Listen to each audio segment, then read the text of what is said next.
I think it's the learning and the education helps in that. I did my bachelor's in IT and I did my master's in management information systems, and then I did pursue MBA, and I'm constantly keeping up with education and tech stack. So Taskrabbit is a company owned by IKEA Group right now, and we are it's like a dual marketplace for taskers and clients, and we have people working from furniture assembly to just running an errand for you or hiring a personal assistant.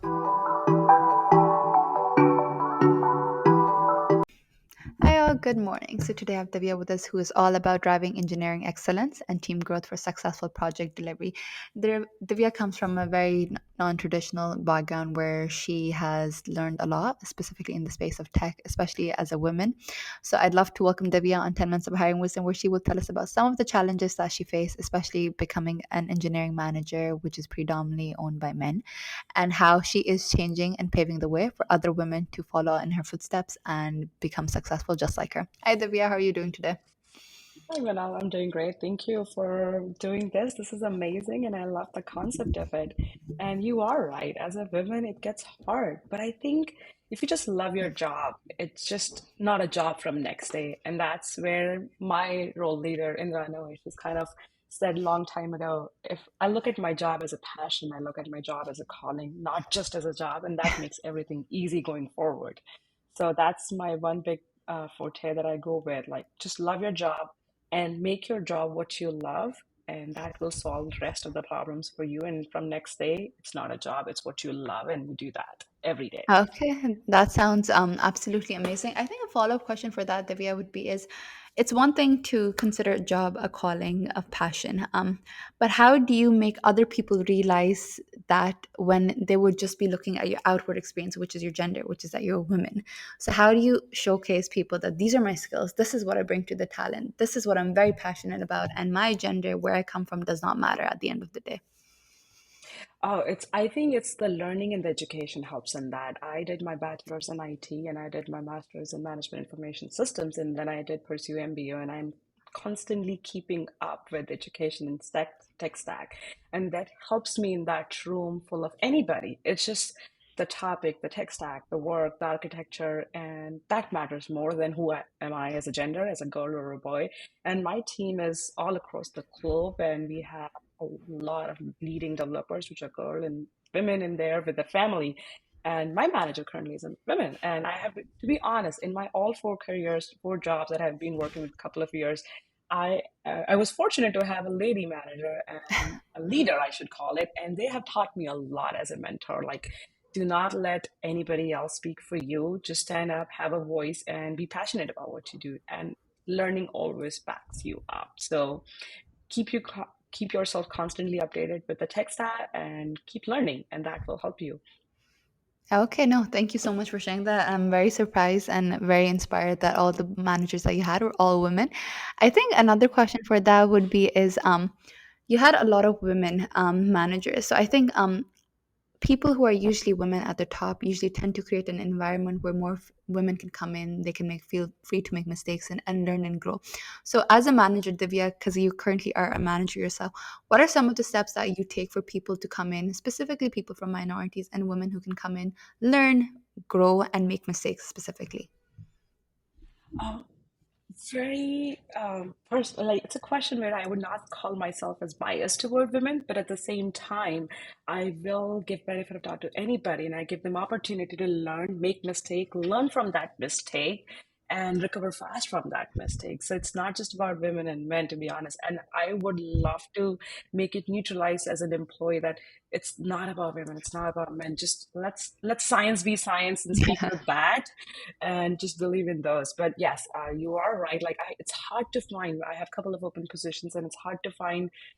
In my even previous company, when we were hiring, I would see 10 resumes of men than over a women, and it's just hard to find them as well and hire them and onboard them, and they get intimidated as well. So I would love to make sure that they are comfortable, give them space to work on. And how I can help out is just, everybody has a family, and just having that work-life balance is big. And I would love to call out that companies have a lot of benefits for women and men who are having a family and raise a family. So I would love to help them out by providing that work-life balance and helping them out and raising a family as well, giving them an opportunity to do what they love to do. Their passion is IT and IT world.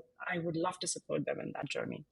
Okay, no, I love the openness that you take in, specifically providing women to help them raise their families, because you know the benefits within the company. So ensuring that you create an environment where women can come in, making sure that they would be well taken care of. So thank you so much for that, Divya.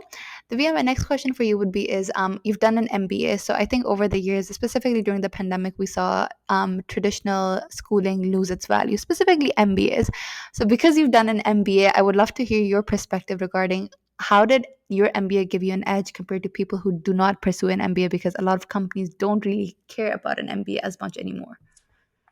That's a very good question that I would love to kind of correct it a bit. So I'm pursuing MBA. I am left to complete my MBA with two courses, Okay. and that happened because of pandemic. So when pandemic hit, and I had my second kid as well, to be honest, and there was my last semester with two courses to wrap up, and that one of them being capstone. And that's a great question because that capstone is such a course to take in person, meet more leaders, and so I did not started my MBA right after my graduation from master's. I wanted to take work experience first because that's when you realize the power of MBA, why MBA is important. I wanted to learn more about. So I learned in my IT courses technology, but I wanted to get more into the management role and learn more about the finance behind it, the strategic planning behind it. And that's why I took MBA. And I'm not gonna lie, I loved every single course and every single professor from it. So I was more in campus, and then pandemic hit. I took two courses, which was more online, and I missed the whole part of an MBA because that was more about connecting with more leaders, learning from real time experiences. The universities have been trying hard to provide online courses and connecting with higher leaders, but it just becomes monotonous. I wanted to go back in college and meet more leaders and learn from their experiences for that capstone course. So that's why I'm still waiting for and it should be on the card soon. But I want to complete that because now universities have started offering more in-campus courses again. So that's when I'm going to wrap up my MBA. But I still feel that such an important course to take for the people who wants to get into the management course, who want to ladder up. And there's a lot more than an MBA program. And these days they have been making customized with a concentration like in BI. Data intelligence, machine learning, and AI has been growing so much, and I learned so much in that course of Tableau, Snowflake. It's exciting. So I want to keep up, and I would recommend anybody who's wanted to go into management role. These days, there's a lot of online courses have been opening up, but MBA still has its value. No, I think specifically when people think of studying, they think of, oh, the books, the going into courses and taking classes, lectures.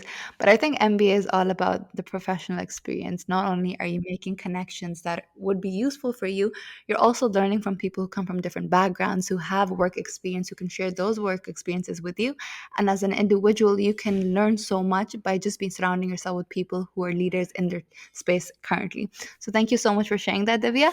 I think another question for you would be is, a lot of people don't pursue an MBA specifically from top schools because of the cost. Usually, schools in the US are around 120K per year. So, do you think the cost can outweigh the benefits? Like, how exactly would you look at it, and how has your experience been? Okay, that's another good question because yes, that is true. That the top, and I did not did my MBA from the top. I'm pursuing my MBA from Creighton University. It's a private college in Omaha, but I feel it's the professor, it's the course that makes it exciting than just the university label. I did my master's from UNO, and they're professor that I still connected with, and they are amazing. I still remember, it's been 10 years that I did my MIS from UNO. I still remember Dr. Walcott, and so what he taught about database. And from my Creighton University in ethics, a course which a lot of people think, oh my God, that would be a boring reading. Our professor made it so interesting, and another professor from Creighton. So I look into the professor who are taking the course and just don't go by the label. I tell people, like, just don't go by the university name. Look at the course, look at the course outline, and look at which professor is taking that course and take advantage of that. Doesn't matter what. Yes, there's a big name, and all our bigger universities have a more course outline structure. And not saying against them, but I'm saying for people who are looking into a balance of the fee structure and the course, look at professors you love and what they offer in that curriculum and start from there. Oh well, no, I think specifically because you mentioned professor that you learned from 10 years ago, you can see how the right teachers, right professors can leave such a lasting impact on you if they teach you in the right way where you actually learn and have fun. So thank you so much for sharing that, Divya. Divya, last question. So I know you work with Taskrabbit. Can you tell us a little more about what the company does and what kind of positions the company is currently hiring for? Absolutely. So TaskRabbit is a company owned by IKEA Group right now, and we are it's like a dual marketplace for taskers and clients. And we have people working from furniture assembly to just running an errand for you or hiring a personal assistant. It's growing a lot during the pandemic when people got laid off or after job and looking for a more flexible work for them, and pretty much your own boss, your manager of your own calendar, and you just sign up as a tasker, pick your day, pick your time, what you work on, and you can pick your passion as your job. That's what I love the mission of TaskRabbit. Like if I am an interior designer, I love interior designing, and I have a family, and I want to just work for these hours, I sign up with TaskRabbit, make my calendar, make my account, and show people your work with your pictures, and you will find a lot of clients looking to renovate your house with you. So that's where I really love the mission of the company, that they are enabling people. There's a mission behind just not the work you do. For the current role, so we are in a great time patch. We are going to start our next fiscal year starting September, and there is a lot of Ruby on Rails position open at the company, some data position open, and a developer position open as well.